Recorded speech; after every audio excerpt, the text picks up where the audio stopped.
Welcome back, everybody, to another episode of Right to Know, your weekly Pennsylvania policy podcast from the PLS Reporter. I'm Justin Schweitzer, joined as always by Samantha Zern. And we've got a lot to talk about this week in terms of federal policy and how it relates to Pennsylvania. It really was a bit of a slower week in Harrisburg itself, but I think the two major developments coming out of Washington will definitely give us a bit to talk about, and they'll have major implications for the state in the months to come. So to give a little bit of an initial highlight here, I think the major development of the week is that Congress passed a massive stimulus package. I believe it was the largest stimulus package that Congress has ever passed. I know project there were some initial projections around the CARES Act where it may have surpassed 2 trillion, but I think once that was revised, it settled in at around 1.7. So the American Rescue Plan, which was President Joe Biden's kind of hallmark stimulus package, his COVID-19 package, that passed both chambers of Congress this week, and that amounts to a $1.9 trillion bill. And there's a ton of stuff in that, from direct stimulus payments to aid to state and local governments. And I will let Sam dig into the weeds on this a little bit, because this was kind of her baby this week. So, Sam, walk us through. Okay, I'm not going to ask you what all is in this, but walk us through some of the major highlights here, because if you go page by page, we might be here for a while. Well, and page by page, we don't entirely know yet what each state's going to be getting. A lot of this has to go through various state allocation formulas, that kind of thing. So this is going to be weeks to come. We're going to figure out what this $1.9 trillion means for all the states, but for us, for Pennsylvania specifically. I guess I'm going to run through some of the numbers because there's a lot in here. So, one of the big things to start with is the direct stimulus payments, or, the direct checks to, just plain old stimulus checks. Those are $1,400 for single people. And the Pennsylvania Budget and Policy Center said that about 5.8 million Pennsylvanians are going to be getting those. So that's a total of $14.8 billion in direct federal aid to individuals coming into the state. So, we're starting with some pretty big numbers. Obviously, $14.8 billion spread among that many people. A lot of people are going to make their own decisions about how to spend that or save it, whatever they do. But that's a lot of direct money coming in to. And that's just to Pennsylvania. Yeah, that's just Pennsylvania. Yeah. So there's a lot of money entering that way. We also have $5 billion going directly to schools. $5 billion is the estimate for Pennsylvania schools. If the money comes through the same way it did in the CARES Act. And that's going to largely be centered on schools with high concentrations of low poverty high concentrations of high poverty students, because it will go through the Title I funding formula the way the CARES Act money did. So that's going to be a, kind of significant boost for schools that have been talking about just the massive shortfalls they were expecting this year because of local tax revenues, because of, a long history of difficulties with the state funding formula. So $5 billion is, just kind of intense for schools. And something I think I've mentioned before is that there's an estimate that schools have a $4.6 billion budget shortfall, like underfunding shortfall overall. So it's, going to be interesting to see if how those numbers play out now with $5 billion. So that's coming directly to schools from the federal government, not through the state. There's also, changes to the child tax credit. So a lot of people are going to see benefits from that. They'll see, a little bit more money than they would in previous years. There's also expansion of health insurance. A lot more people are going to be eligible for the Affordable Care Act. Unemployment was extended. So again, that Budget Center, their estimate was about 10% of all workers in Pennsylvania would have been cut off from unemployment budgets or unemployment benefits without this. And they're going to get to continue their benefits. We also have, an increase in SNAP recipients getting a little bit more money. That's food. And we have a $670 million for emergency rental assistance. So like, there's a lot of like little line items, all those things I just mentioned, schools, health insurance, unemployment, SNAP, rental assistance have been major conversations in Harrisburg. Like the state has been trying to figure out what their role is in that, is in aid in those areas. And now we have this federal stimulus going directly to those.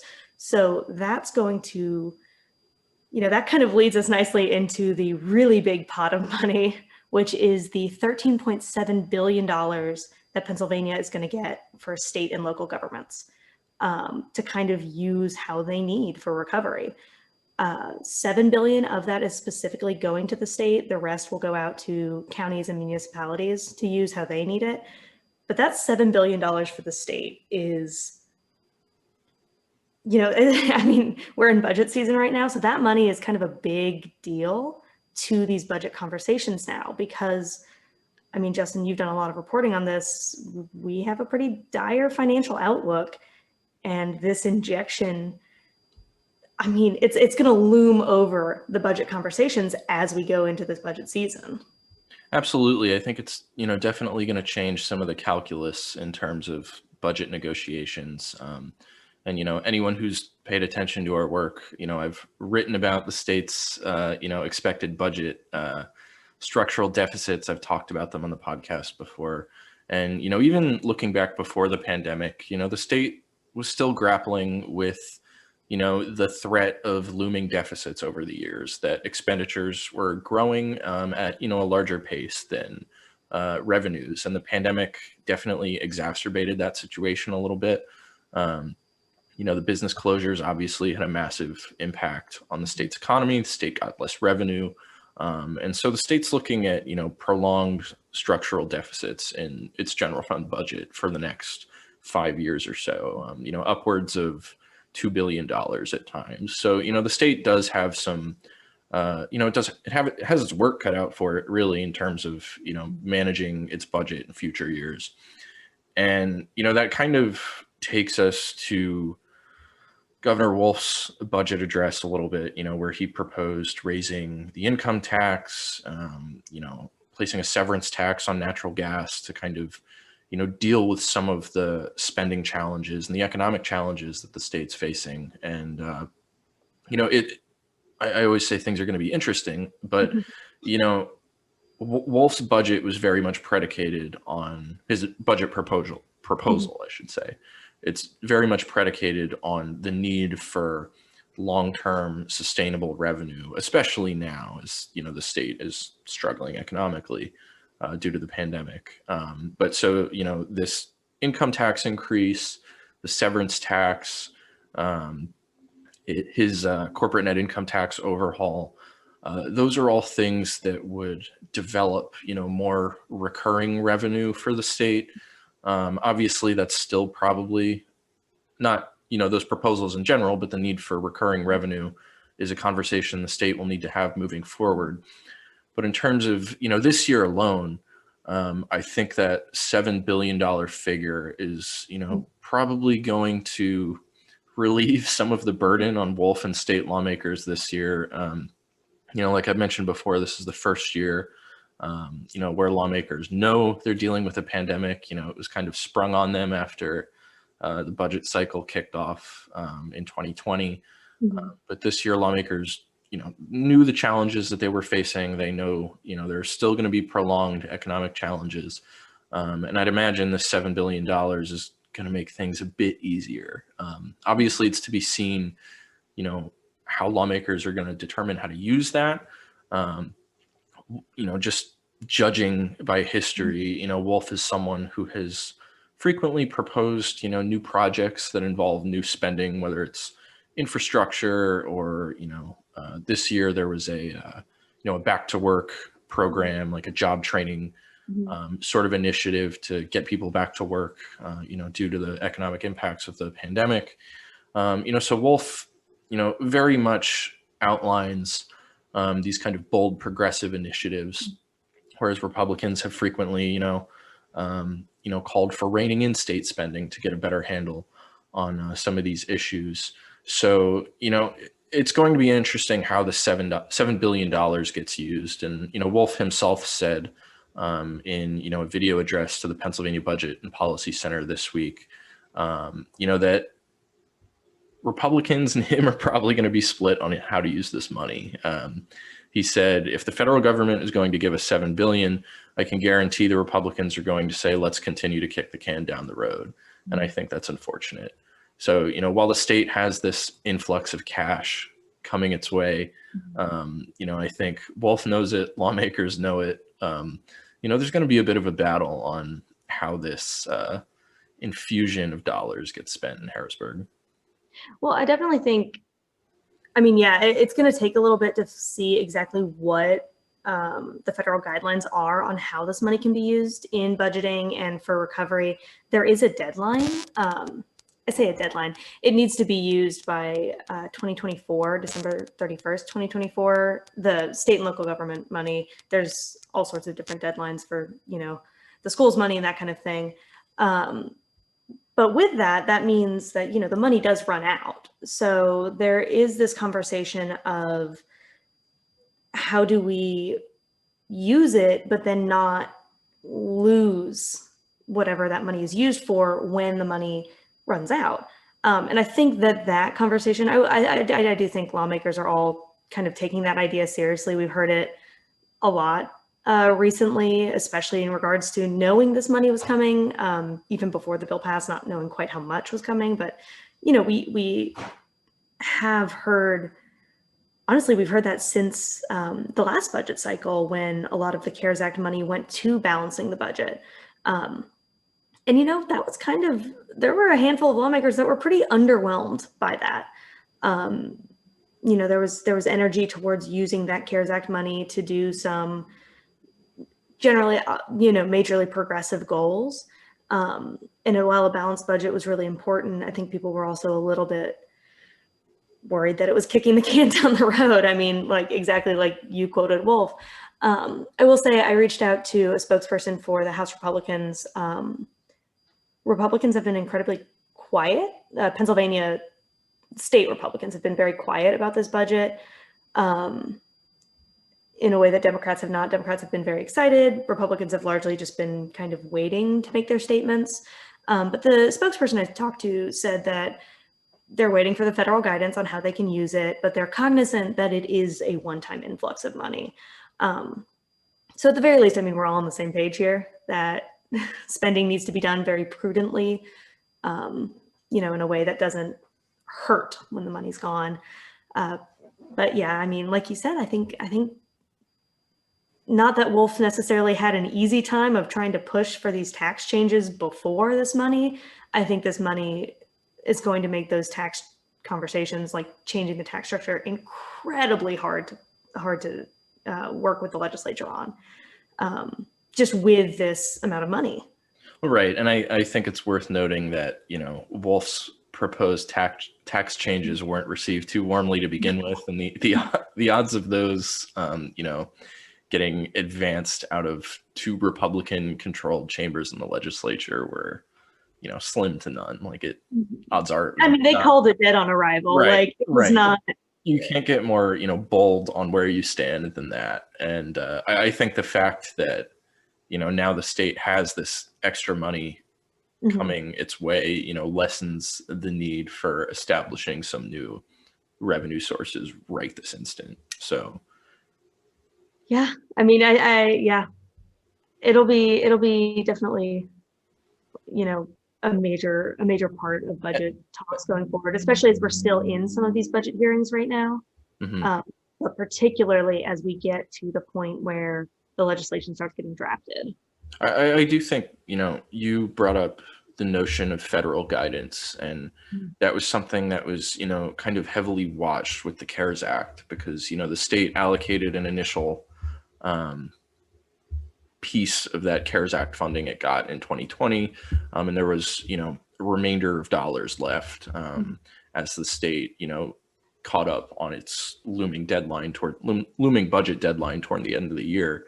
And, that guidance in particular said that states couldn't use that money to fill budget holes. And then the legislature kind of, found a way to sort of circumvent them and still kind of use it to backfill dollars, which, was kind of legally on thin ice. I know, some conservative, like more fiscally oriented groups were like, hey, we gotta watch and see if, we don't get any of this money revoked, or, we don't get penalized in any sort of way. So like that federal guidance is going to be key on how this money gets spent, because, any sort of restrictions are going to, they're not going to tie the hands of the state, but, it's going to play into, how this money gets doled out. Yeah. Yeah. And I think speaking of federal guidance, we also got some, not guidance, but kind of directive this week in vaccines. So on March 11th, President Biden essentially directed states by May 1st, all adults should be eligible to get the vaccine. Now, we've talked a lot about the vaccine rollout in Pennsylvania and how it is a little bit slower than we would have liked. But, just today, Governor Wolf said that we should be on track to meet that May 1st deadline, or I guess not deadline, but May 1st goal that the president set out, which I'll admit I was kind of surprised. We have not been the highest in the rankings of the states for this rollout. We did jump up. I think last time we mentioned a ranking on this podcast, we were at 44. We are now at 39. In the Becker Hospital Review rankings, there's a ton of rankings out there you could check out. Every little bit counts. Exactly. They were very excited about that at today's press conference. But there is, with the increasing doses we've had every week, dose allocations, we've seen jumps up. This most recent numbers, we have 3.3 million vaccines administered, and 1.1 million people are fully covered now. And this week kicked off the teacher vaccination effort in the state, which is going to be, that's going to be its own jump up of numbers as that gets through, as we get through the 94,600 doses of Johnson & Johnson vaccine.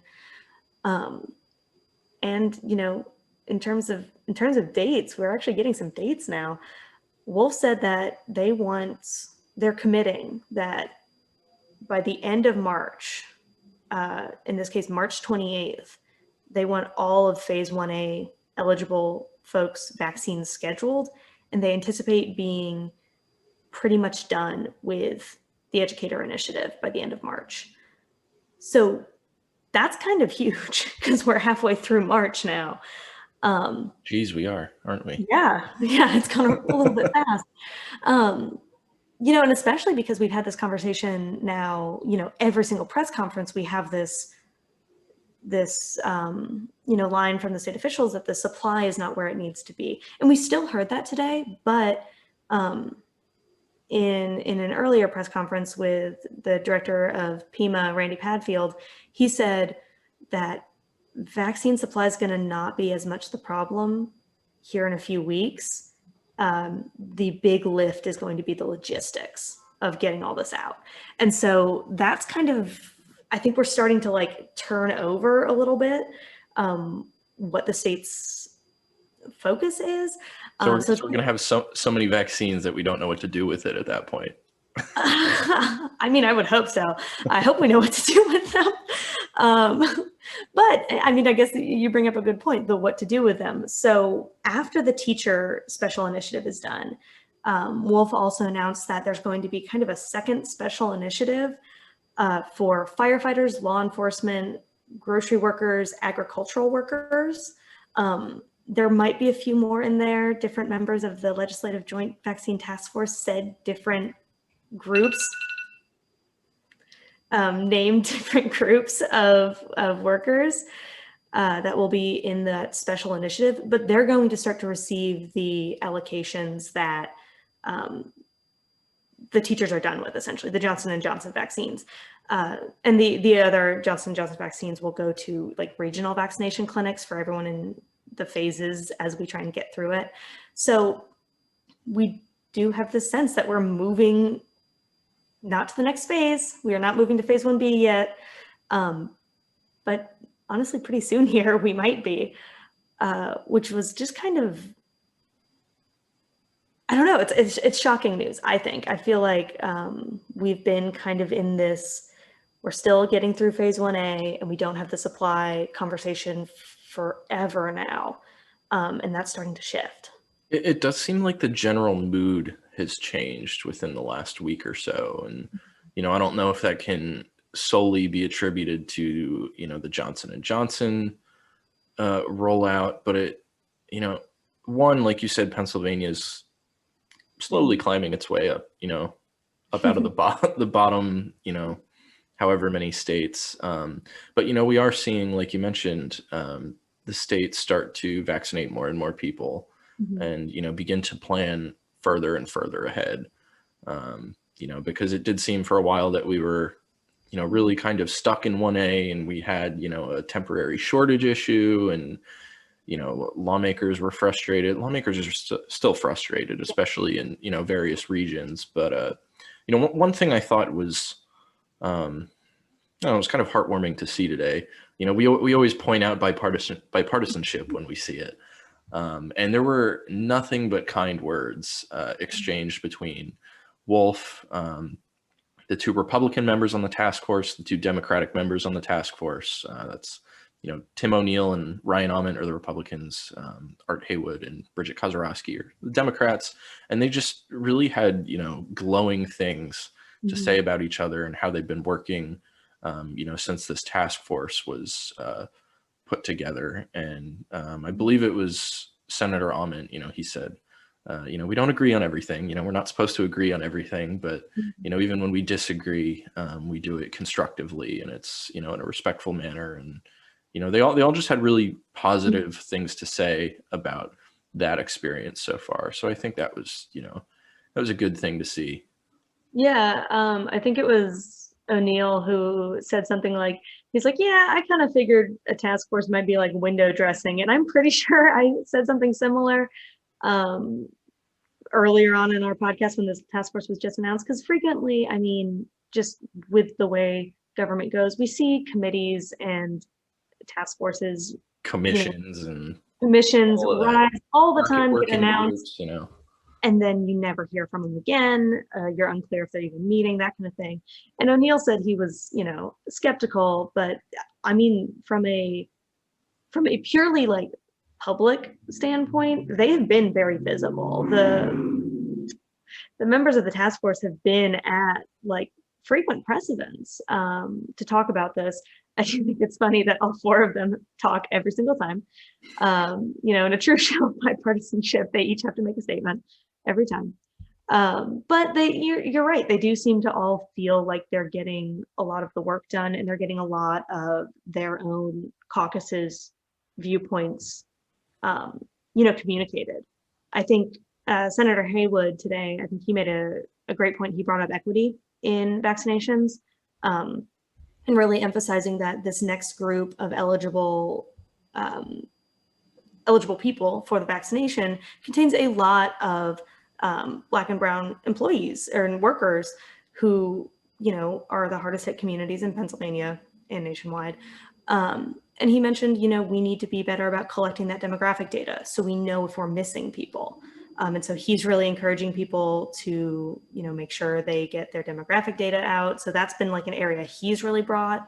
O'Neill has been really big on using the National Guard to get this rollout going a little faster. So you can definitely see in the messaging, at least, their impact, or at least the things that they've brought into this caucus coming out in some of the communications. I mean, I still think it'll be a long time before we really fully understand how effective the state's rollout was. I know I'm talking about it in kind of like excited terms right now. I don't at all want to like say it's been easy or not incredibly difficult and frustrating for, healthcare workers administering the vaccines and people trying to figure out how to get them. Like there's been a lot of challenges. But the state does seem to be looking to really expand some of the logistical emphasis and reach, and maybe make this a little bit easier. They are still working on it, though. That is something that I think was a little bit missing, was some of the detail today on how we're actually going to move from this end of March like deadline, or end of March goal, to the next groups of people for vaccines. Teachers have had their intermediate units, which are, there's 29 intermediate units in the state that kind of like run regional schools things. They're kind of between PDE and the school districts. And they've done a lot of the teacher vaccinations as a really great centralized site. Firefighters and law enforcement and grocery stores and agricultural workers don't have that. So the next 2 weeks is kind of going to be crunch time for the state to figure out, are we going to these people who need these vaccines? Are we hosting, regional visit or regional sites for specifically this next special initiative group? So, in the next 2 weeks, I think we'll start to actually get the details on that, which is a short time frame. That is not a long time to get that type of information. So, we've seen what can happen in a matter of a few weeks in terms of, vaccine rollout, from, shortages to new shots available to, changes to who's in what phase. There's been a lot of, a lot of rapid changes throughout this whole process. So, who knows where we'll be 2 weeks from now. Personally, I'm very interested to see if we even move through the next phases, or if we hit May and it's just a go for it. That's going to take a lot of calculations before they understand exactly how we'll move through the next phases. It feels like, and I think this is kind of like a good place to, almost end it, but segue out. Yeah. It feels like the end is on the horizon. But it's still not. Like, that's been something Wolf has said. That's been something I think a lot of people have said is, we have so many more vaccines. We have these new guidelines from the CDC about what vaccinated people can do. We have this better understanding, like our hospitalizations are dropping significantly. There's this really great, we're almost there feeling. And some states are taking that feeling to mean it's time to fully reopen. Wolf has said, no, we're not letting up yet. He said something like, we can see the finish line, we are in sight, and we don't want to, have an upsurge again suddenly. I think that's definitely warranted. We are currently in a plateaued case counts in Pennsylvania, around the 2,000, 3,000 daily range, which is still more than our early spring numbers. So we do have this plateau, but we do have, the dropping hospitalizations, which is just great, frankly. But there's going to be these masking and social distancing requirements for a while, even with the vaccines, even with the CDC guidance. So that's definitely going to be one of those that I think culturally almost the state's going to need to address, like how people approach, like, you've been vaccinated, you still got to be somewhat cautious. Here's how to re-enter normal safely. I know I'm definitely feeling that reopening the world anxiety currently. But yeah, we'll get more guidance. So it's the year of guidance. Yeah, so to be determined. Plenty of guidance and changes on their way. But yeah, Sam, I do think that's a good spot to kind of transition out for this one. But we'll be back next week, and there's a lot that's going to be going on. It's a session week. Both chambers are in session. There could be an emergency constitutional amendment being considered next week, which is very, unorthodox and unprecedented. So stay tuned. We'll have all the analysis and commentary on that. And if you want to catch our future episodes, you can find them at righttoknow.podbean.com. You can also find them wherever you like to get your podcasts, and you can also find us on YouTube. It's a bit of a new development for us, but if you want to watch us and see how we interact face to face, and I don't know. Well, not face to face, Zoom to Zoom. Zoom to Zoom, screen to screen. camera to camera. So if you want to check that out, you can find that on our YouTube channel. And as always, please, we would very much appreciate it if you would become a subscriber to theplsreporter.com, where you can read all of our coverage for just $16.67 a month. And for those of you who like to stay up to date on Twitter, it's quite the website, as I'm sure you're aware. But you can follow us at the PLS Reporter, and you can follow myself at Justin_Schweitzer. I'm at Sam_Zern. Thanks for tuning in, and enjoy the weather while it's still nice. There's probably some snow on the horizon if we know Pennsylvania, but it's nice out lately, so enjoy it while you can. Thanks for tuning in this week, and we will catch you next time.